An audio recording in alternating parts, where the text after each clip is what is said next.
하나님께서 오늘 우리에게 주신 말씀은 레위기 25장 8절부터 12절까지의 말씀입니다.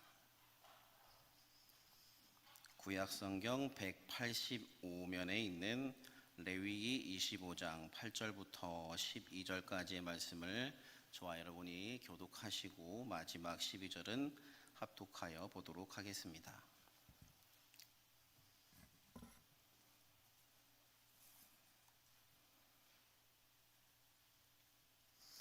너는 7 안식년을 계수할지니 이는 7년이 7번인즉 안식년 7번 동안 곧 49년이라.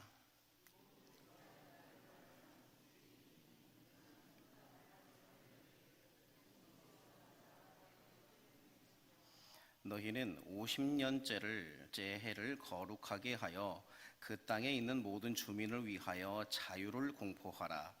이 해는 너희에게 희년이니 너희는 각각 자기의 소유지로 돌아가며 각각 자기의 가족에게로 돌아갈지며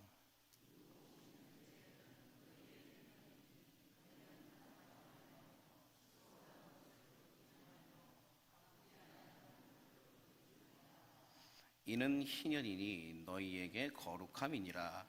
너희는 밭의 소출을 먹으리라. 아멘. 할렐루야. 이 시간도 말씀을 통해 우리의 심령을 변화시켜 주실 주님을 사모하는 우리 모두가 되기를 간절히 축복합니다. 여러분, 이런 말이 있습니다. Freedom is not free. 무슨 말일까요?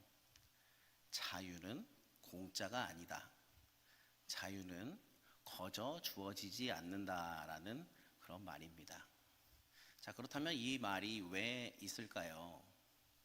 사람은 사람으로서 살아갈 때에, 인간이 살아갈 때에 아주 기본적으로 지켜져야 하는, 보장되어야 하는 것들이 몇 가지가 있는데 그 중에서도 아주 중요한 것이 바로 이 자유입니다. 인간 스스로가 자기의 삶을 결정하고 판단하고 자기의 인생을 자기의 뜻대로 살아갈 그 권리가 인간이라면 그 누구에게나 동일하게 주어진다라는 것이죠. 제3자가 나의 인생에 관여할 수 없고 한 인간의 삶은 그 자체로서 굉장히 귀중한 것이기 때문에 그 사람의 삶이, 내 한 사람의 삶이 또 다른 어떠한 한 사람의 삶에 종속되어서 그의 삶을 위해서 살아간다라는 것은 인권 유린이다라고 주장하는 것이죠. 오래전 영화입니다만은 영화 브레이브 하트라는 영화가 있었습니다. 거기 영화가 내용이 무엇이냐면 영국 식민지 하에 고통받고 억압받던 스코틀랜드인들이 영국에 맞서 싸우지만 끝내 그들의 리더가 붙잡히게 되고 사람들이 보는 앞에서 수많은 이 스코틀랜드인들이 보는 앞에서 그 사람이 죽음을 맞이하게 됩니다. 그런데 그 사람을 처형하는 장면에서 속히 죽이지 않고 고문하면서 괴롭히면서 말을 합니다. 무엇이라고 말하냐면 자비 단 한마디만 말하여라. 그러면 빨리 죽여주겠다라고 말을 해요. 그때 저 고문을 당하며 괴로워하던 스코틀랜드 대항군의 수장인 윌리엄 월러스가 이렇게 말하죠. 프리덤. 크게 외쳐가면서 프리덤이라고 이야기합니다. 이처럼 인류는 역사 속에서 계속해서 자유를 외쳐왔습니다. 그리고 그 자유를 외치는 쪽은 늘 피억압자들이었습니다. 자, 그렇다면 지금은 어떨까요? 21세기 현대를 살아가는 이 시대에는 모든 사람이 자유하게 살아갑니까? 과거에는 인권 보장이 제대로 이루어지지 못하던 시대였다라고 말할 수 있다면 그 어느 때보다 인권이 가장 중요시되는 우리가 살아가는 이 시대는 어떻습니까? 겉으로는 그렇게 보여진다고 하지만 아직도 이 사회에도 눈에 보이지 않는 억압이 존재한다라고 생각합니다. 자리와 지위를 이용한 억압, 노사 간에 발생하는 억압, 또한 가정에서 발생하는 억압, 수많은 억압이 아직도 우리 사회에 버젓이 존재하는 것이죠. 상황이 이렇다면 인간 사회에서 억압이 발생하는 것은 자연 발생적인 현상이다라고까지 말할 수 있을 정도입니다. 인간이 그것을 끊어내지 못하고 계속해서 억압자와 피억압자가 그것을 반복하고 살아가기 때문이지요. 자, 그런데 우리가 살아가는 이 시대 말고 아주 옛날 고대에 인간을 억압에서 자유하게 하기 위한 제도가 있었다면 여러분 믿으시겠습니까? 수천 년 전에 바로 이러한 제도가 있었다면 여러분 믿으시겠습니까? 오늘 말씀은 희년에 관한 본문입니다. 희년이라는 말은 말 그대로 기쁨의 해라는 뜻이죠. 그렇다면 왜 기쁨의 해일까요? 희년은 다른 말로 표현하자면 해방의 해이기 때문입니다. 그렇다면 이 해방의 해가 선포되었다라는 것은 해방의 해가 선포될 필요가 있었다라는 것이고, 또한 그것을 통한 수혜자가 반드시 존재했다라는 뜻이 됩니다. 수요 없는 공급은 없기 때문이죠. 하나님께서 모세를 불러 시내산에 올라오라라고 말씀하셨고, 또한 말씀하셨는데 그 많은 말씀 중에 희년 제도를 말씀하고 계셔요.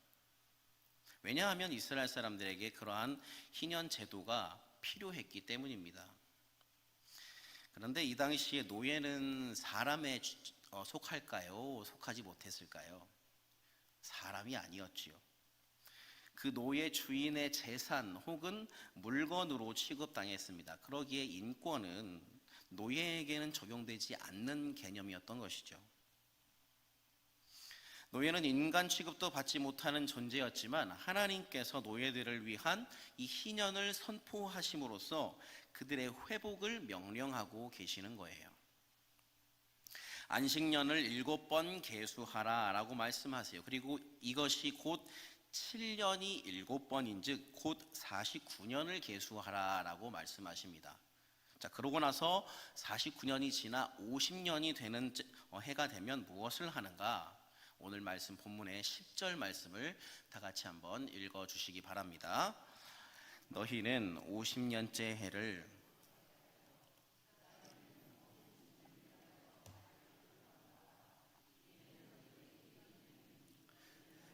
자기의 소유지로 돌아가며 각각 자기의 가족에게로 돌아갈지며. 네. 하나님께서 희년을 말씀하시기 전에 모세에게 말씀을 하십니다. 무엇이라고 말씀을 하시냐면 너희가 이제 이 가나안 땅, 내가 너희에게 약속한 그 약속의 땅 가나안 땅에 들어가게 될 것인데, 들어가면 땅에서 6년 동안은 밭에 파종하며 포도원을 가꾸어서 그 소출을 거두지만 7째 해에는 그 땅이 쉬어서 안식하게 하라라고 말씀하세요. 그래서 오늘 본문인 앞부분을 보면은 안식년의 표현이 말씀이 나오고 있습니다. 이스라엘은, 우리나라는 한 해의 시작이 1월 1일이지 않습니까? 근데 이스라엘은 1월 1일이 아니라 7월 1일을 한 해의 시작으로 봅니다. 그래서 7월 1일에 한 해를 시작하는데, 그렇게 시작된 한 해를 7년에 한 번씩 오는 안식년을 즉 7번을 지내고 50년이 되는 그 해가 바로 희년의 해다라는 것이죠.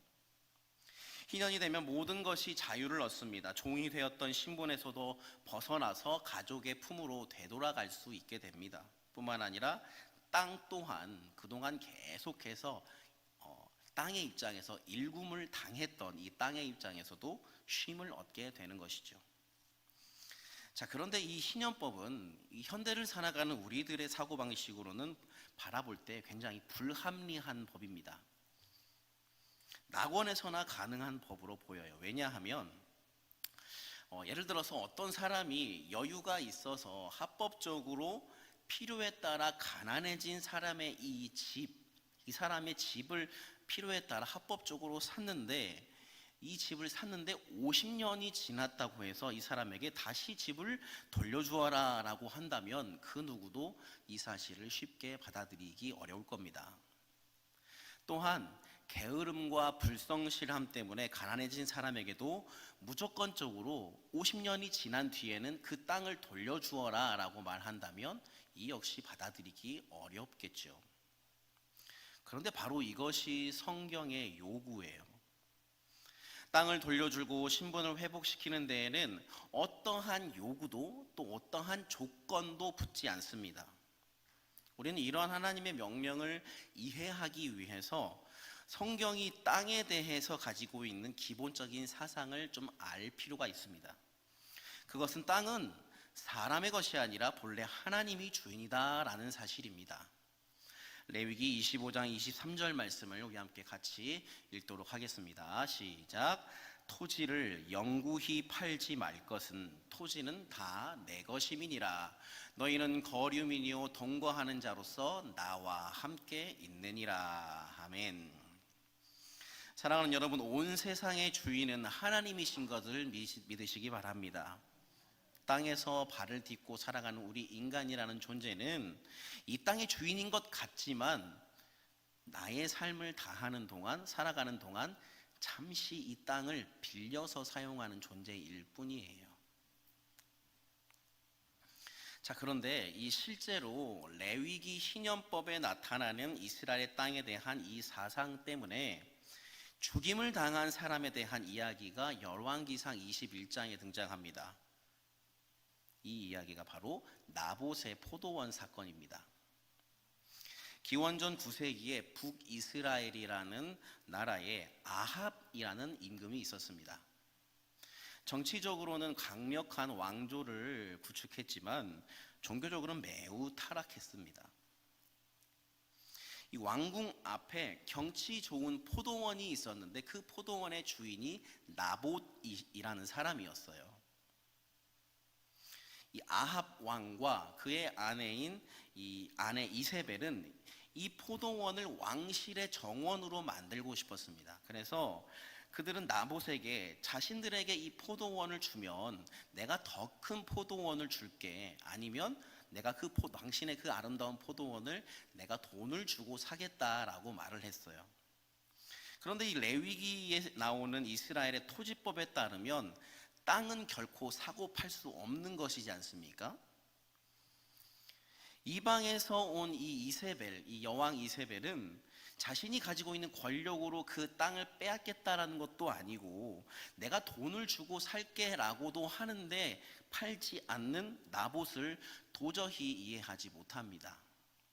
그래서 이세벨은 위증하는 사람들을 동원해서 나봇이 저 임금을 저주한다라는 누명을 씌워서 나봇을 죽이기에 이르죠. 나봇이 죽을 때까지 포도원을 팔지 않은 것은 이스라엘의 토지법에 저촉되는 행위였기 때문입니다.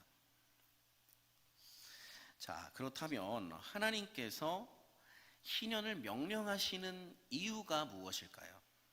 이것을 알기 위해서는 우리가 창세기로 거슬러 올라가 봐야 합니다. 창세기 2장 2절 말씀을 같이 한 목소리로 읽어주시기 바랍니다.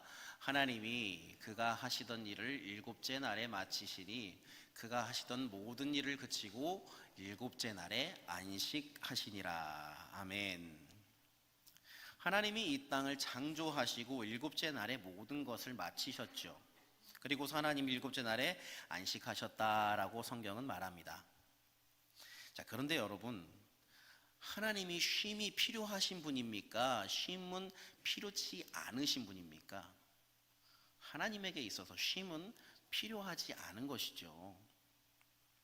이 쉼이라는 개념은 누구에게 필요한 개념입니까? 인간에게 적용되는 개념입니다. 그런데 왜 하나님이, 이 쉬실 필요 없는 하나님이 인간과는 같지 않아서 쉼이 결코 필요하지 않은 우리 하나님 아버지께서 왜 굳이 일곱째 날에 쉬셨을까요? 그것은 바로 인간을 위해서 그렇게 하셨다라는 것입니다. 하나님의 쉼은 인간을 위한 사랑의 장치였다라는 사실이에요. 여러분, 인간은 쉼 없이 살아갈 수 없는 존재이지요. 그 누구도 쉼 없이 인생을 살아갈 수 없습니다.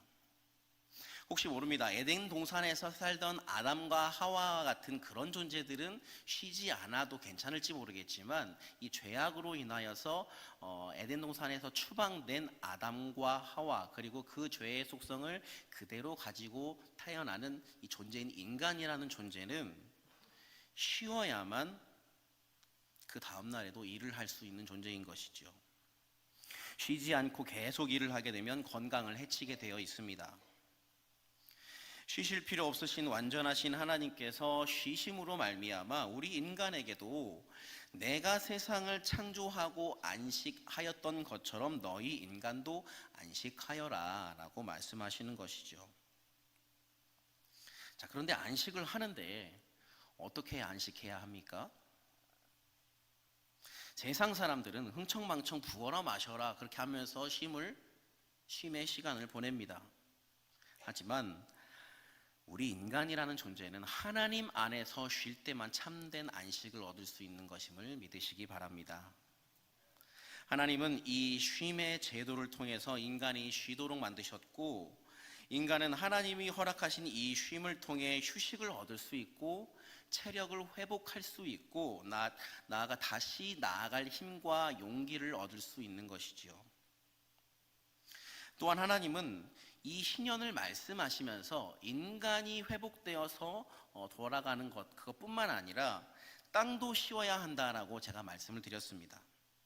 지금도 그렇습니다만 고대 근동에서는 농사를 지었기 때문에 땅이라는 것은 인간이 살아가기 위한 아주 기초적이면서도 아주 필요한 그런 공간이지요.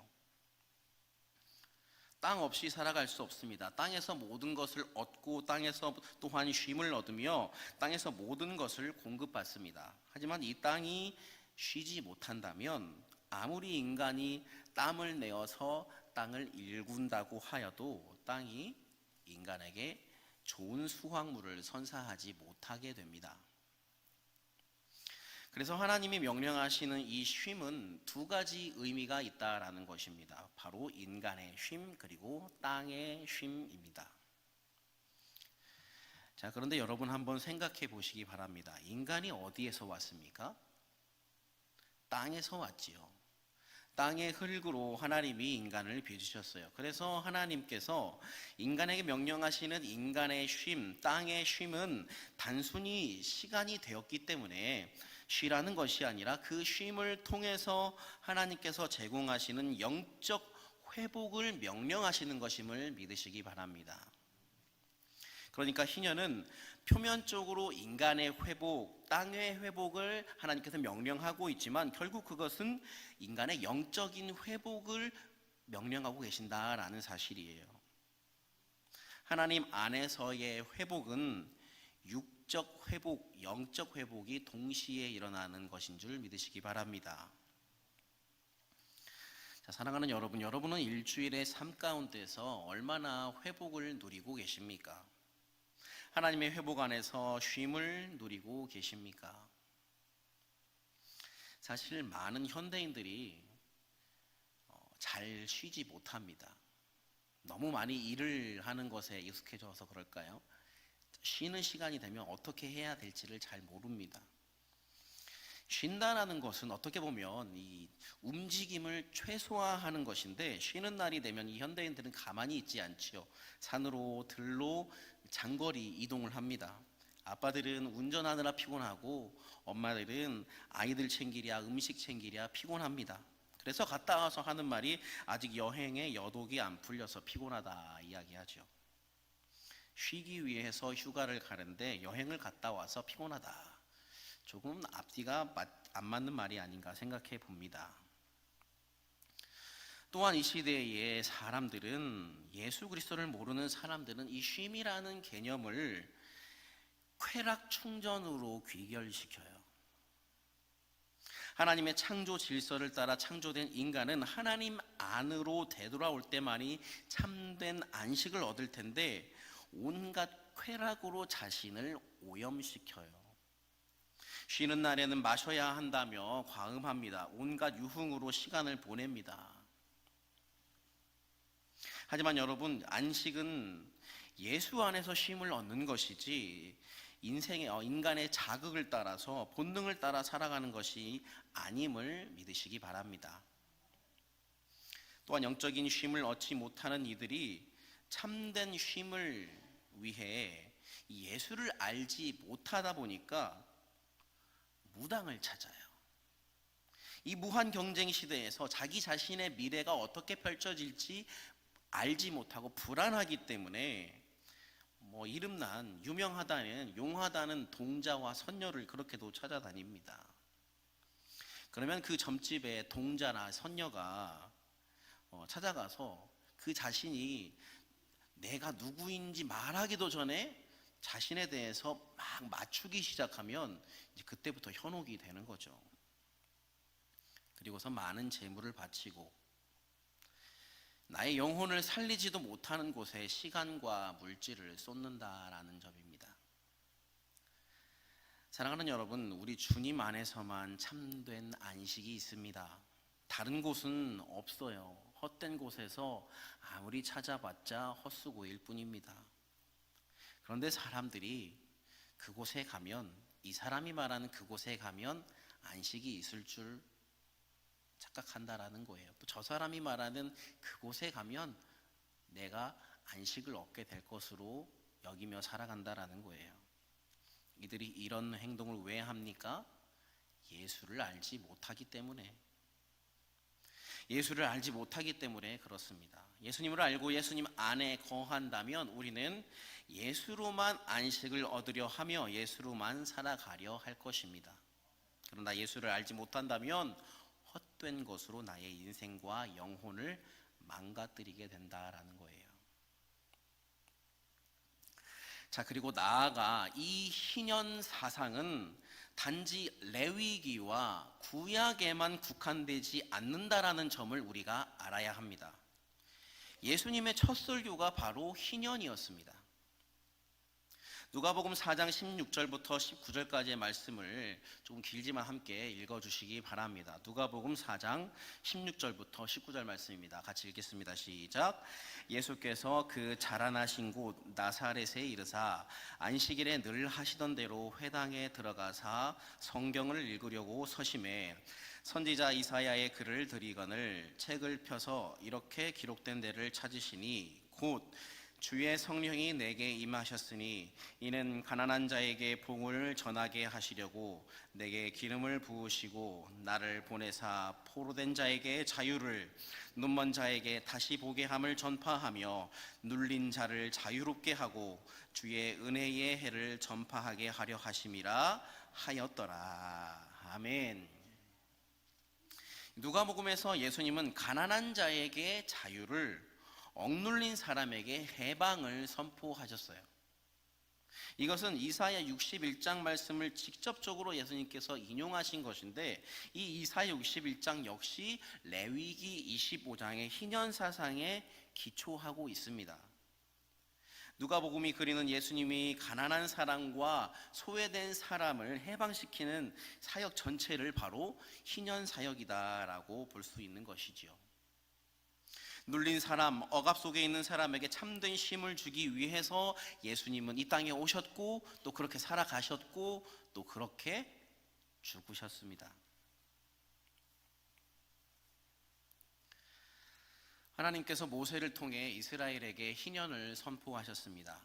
그것은 50년이 되는 해에 종이 된 사람 그리고 땅을 자유하게 하라라는 명령입니다. 그것은 표면적인 해방을 넘어 그 사람과 땅의 복음이 되는 메시지입니다. 그렇게 함으로써 종되었던 사람은 가족의 품으로 돌아갈 수 있게 되고 땅은 쉼을 얻음으로써 1년 뒤에 다시 건강한 땅이 되어 좋은 품질 좋은 수확물을 생산해낼 수 있게 됩니다. 또한 이 쉼은 완전한 회복을 의미하며 육적 회복뿐만 아니라 영적인 회복의 의미도 내포하고 있습니다. 나아가 이 모든 회복은 예수 그리스도께서 죄인 되었던 인간을 회복해 하시는, 자유하게 하시고 주의 은혜의 해를 전파하시는 복의 선언이었습니다. 사랑하는 여러분, 우리는 모두 희년의 때가 필요합니다. 주님이 허락하시는 참된 쉼을 얻어야 합니다. 예수 그리스도가 아니고서는 우리는 그 어떤 곳에서라도, 또한 그 어떤 것에서라도 참된 쉼을 얻을 수 없습니다. 하나님께서 우리에게 희년을 명령하시는 이유는 우리가 바로 하나님의 것이기 때문입니다. 우리가 바로 하나님의 자녀이기 때문이에요. 하나님께서 우리에게 그 자유의 해, 회복의 해, 희년을 우리에게 말씀하시고 선포하시는 이유는 하나님께서 그 인간을 사랑하시기 때문에 그 인간을 하나님의 것으로 갖고 계시기 때문입니다. 하나님의 자녀된 우리는 하나님께서 말씀하시는 이 말씀을 반드시 지켜 하나님이 허락하시는 참된 쉼을 누려야 합니다.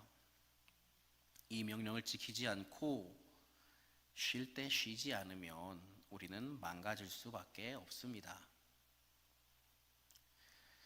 광림의 성도 여러분, 2024년 한 해 동안 우리는 참으로 열심히 달려왔습니다. 이제 하나님이 주시는 참된 쉼을 누림으로 말미암아 주님 안에서 재충전하시기 바랍니다.